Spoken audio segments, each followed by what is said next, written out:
Bismillahirrahmanirrahim. Halo, assalamualaikum warahmatullahi wabarakatuh. Salam santun dan salam sejahtera. Jumpa lagi di channel Sigit Nurwanto. Seperti biasa, channel Sigit Nurwanto akan bercerita tentang kisah nyata. Kali ini, channel Sigit Nurwanto akan bercerita tentang kisah horor, yaitu kisah horor pendakian di Gunung Arjuna. Ini adalah cerita nyata. Kejadian ini dialami oleh pemilik akun Instagram Tobi Adam dan 6 teman pendaki di tahun 2016. Sebelumnya, kenalin dulu, nama gua Tobi Adam, bukan nama asli. Gua bekerja sebagai disc jockey di salah satu kota di Kalimantan. Kita langsung menuju ke ceritanya. Gua punya hobi naik gunung. Mungkin dulu setahun bisa 2 kali naik gunung dikarenakan job full, jadi schedule hiking terbatas. Sekitar pertengahan tahun 2016, gua dan 6 orang teman gua berencana buat naik ke salah satu puncak di Jawa Timur, tepatnya di Gunung Arjuna. Berangkat sore dari Kalimantan dengan pesawat ke kota terdekat dari Gunung Arjuna. Kita nginap di salah satu hotel untuk istirahat dan rencananya bakal berangkat subuh dengan travel. Di awal perjalanan dimulai gak ada yang aneh. Sekitar jam 8 kita sampai di desa di bawah kaki Gunung Arjuna. Kita memang sengaja memilih jalur yang anti mainstream sebenarnya. Kita langsung datang ke rumah kepala desa buat minta izin untuk melewati jalur itu. Sebut saja Tobi, Dimas, Ardi, Eko, Wawan, Dina, dan Kiki. Bukan nama asli semua. Sebenarnya, kepala desa ngelarang untuk melewati jalur itu. Istilahnya, kita bukan orang asli sini. Karena di jalur itu banyak tempat buat masyarakat sekitar untuk bertapa. Dan karena kita berpikir untuk melewati jalan pendakian normal tersebut butuh waktu yang agak lama, jadi kami berusaha meyakinkan kepala desa bahwa kami akan menjaga sikap ketika melewati jalur tersebut. Dan kepala desa dengan berat hati mengizinkan dengan syarat jaga lisan, dan yang paling penting jangan pernah buat bermalam di pos 4. Beliau nggak bilang alasannya, hanya melarang. Dan kita setuju dengan syaratnya. Jalur ini sebenarnya banyak yang nggak tahu, karena emang untuk jalur ini kita harus masuk ke desa yang menurut gua cukup terpencil. Ya istilahnya kalau mau masuk rumah sih lewat pintu belakang. Mungkin pendaki yang senior ada juga sih yang tahu untuk jalur ini. Kami berangkat sekitar jam 1, semua berjalan normal. Suasana juga sejuk karena banyak pohon pinus di daerah ini. Dan yang bikin agak merinding, banyak banget teras-teras yang dibuat untuk orang sekitar buat bertapa ataupun berdoa. Maghrib pun tiba, tapi kami baru melewati pos 3. Pendakian ini ada 7 pos. Jadi butuh waktu lama untuk sampai ke puncak Gunung Arjuna. Nah, anak-anak cewek ini udah capek banget kata mereka. Terus gua bilang, ya udah, kenapa gak ngecamp di pos 4 aja? Paling bentar lagi juga nyampe. Jangan macam-macam kalau sudah dikasih tahu. Ini hutan loh, bukan rumah kamu, kata Eko. Udah slow aja, gak ada yang tahu juga kita ngecamp di sini. Besok sebelum pagi subuh kita langsung beresin. Jadi gak ada yang tahu kalau kita habis ngecamp di sini, ucap gua. Mungkin karena faktor capek, teman gua yang lain diam saja seakan setuju untuk istirahat di pos 4. Sekitar sejam kemudian kita sampai di pos 4. Terdapat tulisan di kayu di pinggir jalan setapak yang bertuliskan angka 4 yang udah ditumbuhi tumbuhan menjalar.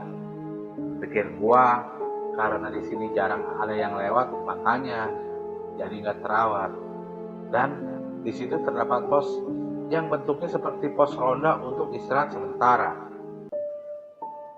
Sedangkan di belakang pos ada lapangan yang cukup luas dan bersih. Nah, mantapnya tempatnya luas begini, masa nggak boleh ngecamp di sini, ucap gua. Kita langsung bagi tugas agar ada tempat buat beristirahat sebelum sore. Gua inget banget pas lagi asik nyanyi-nyanyi di depan api unggun, tepat jam 9 malam, muncul seorang parubaya dari jalan setapak. Orang itu berjenggot putih, dengan baju batik dan celana hitam gantung dan bawa parang. Sontak kaget dong kita semua, malam-malam gini ada yang nyusul bawa parang pula. Bapak itu tanpa basa-basi langsung ngomong dengan nada tinggi pakai bahasa Jawa. Karena gua ada turunan Jawa, jadi agak sedikit paham. Wes tak kandani, ojo nginep neng kene, kok ngeyel toh? Iso pindara, ucap bapak tersebut. Sudah dikasih tahu jangan bermalam di sini, kenapa pada ngeyel? Bisa pindah sekarang nggak? Kita diam saling menatap sambil beresin barang-barang untuk naik ke pos berikutnya. Sebut saja Simbah biar enak. Simbah tadi masih berdiri di samping pos sambil memperhatikan kita beresin barang. Sampai kita udah siap buat naik ke pos 5, gua suruh teman-teman gua buat duluan aja. Karena gua masih beresin sisa-sisa api unggun tadi. 10 menit mereka jalan, akhirnya gua susul setelah yakin semuanya sudah bersih. Dan Simbah masih berdiri di samping pos. Pas gua ngelewatin Simbah itu, gua mencium wangi melati. Ya aku gak pikir macam-macam. Sambil ku tegur terus pamit. Mari Bah, maaf atas kesalahan kami tadi, ucap gua. Simbah itu hanya mengangguk tanpa mengeluarkan kata-kata. Tak lama setelah melewati Simbah, gua buat mastiin aja, buat tengok ke belakang apakah Simbah itu masih ada. Taunya udah pergi, ternyata sudah gak ada. Kok cepet banget perginya, batin gua. Dan di situ awal semua kejadian itu terjadi. Sambil memikirkan Simbah tadi, gua terus berjalan berusaha menyusul anggota gua yang tadi jalan duluan. Tapi ada yang aneh. Kalian tahulah hutan saat malam itu gimana kan? Berisik, suara malam di hutan itu, suara serangga dan yang lain. Tapi kali ini berbeda. Sunyi senyap, bahkan nyamuk pun gak ada. Perasaan gua saat itu merasa aneh. Gua mulai merasa ada yang mengawasi, seperti ada yang mengikuti gua dari belakang. Mungkin sekitar sejam gua jalan. Kenapa belum sampai ke rombongan gua tadi? Gua ngerasa kalau gua lewat jalan ini lagi. Gua kemudian cari kayu yang agak besar, kemudian gua tancepin di pinggir jalan. Sebagai bukti bahwa gua tersesat atau enggak. Setelah udah pasang tanda, gua mulai jalan ke atas. 10 menit jalan, gua melihat kayu yang gua tancapin tadi. Kok gua di sini lagi, batin gua. Gua mulai frustasi. Gua berpikir, gimana kalau gua turun aja? Hasilnya sudah jelas. Sama, gua kembali lagi ke tempat tanda kayu tersebut. Gua coba ke kanan, berusaha masuk ke hutan. Tetap hasilnya sama.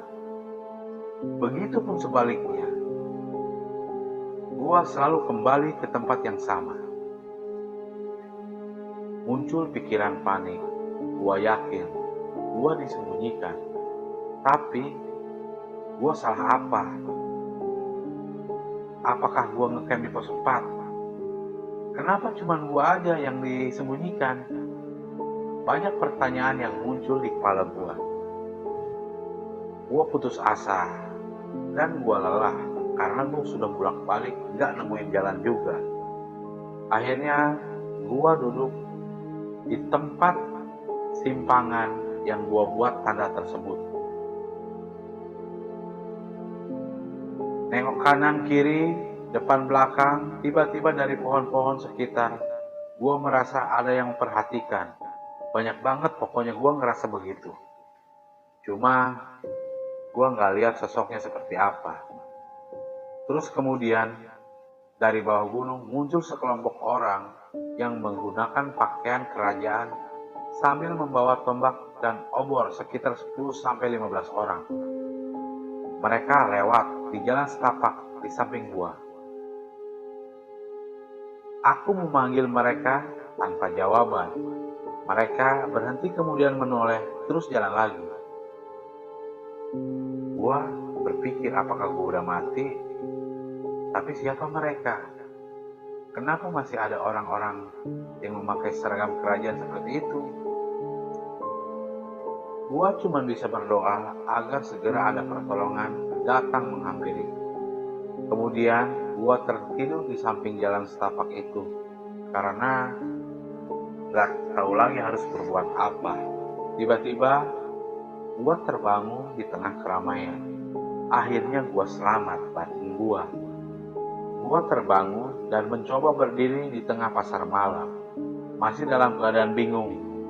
Kenapa ada pasar di sini dan kenapa mereka berpakaian seperti orang desa zaman dulu? Muka mereka pucat semua tanpa ada ekspresi. Kemudian gua didorong dari belakang sangat keras sampai terjatuh. Aduh, siapa sih yang dorong gua? Kira-kira dong, kata gua. Ketika bangun, seketika yang tadi ramai menjadi sepi. Pasar yang tadinya ramai, orang menjadi sepi. Tak ada satu orang pun kecuali gua. Aku perhatiin sekeliling, nampak gua kenal lokasinya. Ya, ini adalah pos 4, tempat kami ngecamp tadi. Tapi kok jadi pasar? Kemudian banyak suara wanita tertawa lirih, melengking yang bikin. Tapi yang ketawa ini rame banget. Seperti berada di tengah-tengah orang yang lagi ketawa. Dengan gerak cepat, gua lari karena udah ketakutan. Gak tahu lari kemana, yang penting menjauh dari suasana tersebut. Terus gua melihat seperti pondokan di tengah hutan. Gua berhenti di situ karena merasa aman. Kemudian ada suara besar, berat yang membuat gua gemetaran. Kowe ra iso mulih. Kamu gak bisa pulang. Terdengar suara dinding pondok dari belakang seperti ada yang mendorongnya. Rame banget yang dorong sampai berasa mau roboh. Mereka berusaha mendorong dinding pondok sambil tertawa cekikikan. Sontak gua lari keluar pondok. Bodohnya, kenapa harus noleh? Di samping pondok itu banyak makhluk yang di luar logika manusia. Bukan setan seperti yang kita tahu. Lebih ke persilangan manusia sama binatang pokoknya. Makin gemetaran, semua badan sambil lari sampai akhirnya kembali ke jalan setapak tempat tanda kayu tadi. Gua duduk sambil nangis karena putus asa. Tiba-tiba muncul sosok Simba berbadan ular besar, bergerak turun dari pohon. Dia perlahan melilit badan gua sampai gak bisa napas. Gua pasrah. Gua gak punya ilmu agama sedikit pun, cuma bisa pasrah. Yang gua ingat, gua kehabisan napas dan pingsan. Tiba-tiba gua terbangun, masih di tanah kayu tadi. Ada nenek-nenek yang menghampiri gua dan berkata seperti ini. Ini sebetulnya tadinya apa? Bahasanya bahasa Jawa ya, cuman ini langsung aja ke bahasa Indonesia. Kalau dikasih tahu orang tua itu nurut, jangan ngebantah. Tempatmu mendirikan kemah sesama temanmu tadi itu pada gaib sudah dikasih tahu, malah berkata tidak sopan.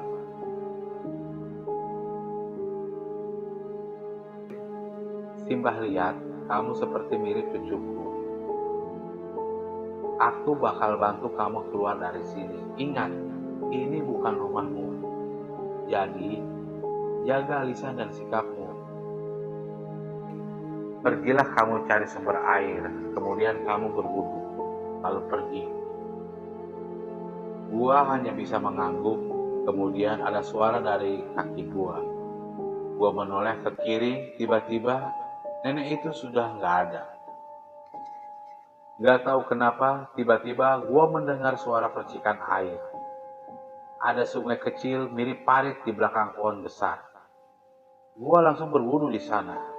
Kemudian balik ke jalan setapak dan berusaha memejamkan mata.